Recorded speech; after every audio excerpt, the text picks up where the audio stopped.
মনে করি, মঙ্গলবারকে অমঙ্গল মনে করি, বিভিন্ন দিনকে অমঙ্গল মনে করি না। কোনো দিন, সব দিন সমান। এটা হচ্ছে এক ধরনের শিরিক। ঘরের মধ্যে রাতের বেলা যদি আমরা মাকড়সার জাল পরিষ্কার করি, অশুভ মনে করা হয়। রাতের বেলা যদি নখ কাটা হয়, অশুভ মনে করা হয়। এরকম অনেক কুসংস্কার আছে, এগুলো কোনো কিছুই না। এগুলো শিরিক আমরা করে ফেলি। তো এই জন্য আল্লাহ রাব্বুল আলামিনের যেই অফার, যে ব্যক্তি তার অন্তরের মধ্যে ন্যূনতম শিরিক আনবে না, তার জন্য আমি ক্ষমা লিপিবদ্ধ করে দিয়েছি। তো সেটা আমাদের করতে হবে ভাই, শিরিক বাদ দিতে হবে।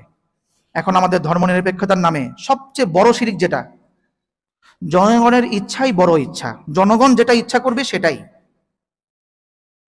কিসে শিরিক ভাই এটা বলেন, একটু বলেন, আপনারা বলেন। জনগণের ইচ্ছাই বড় ইচ্ছা, এটা এটা এটা কিসের স্লোগান? কেউ কি জানেন না? বলেন।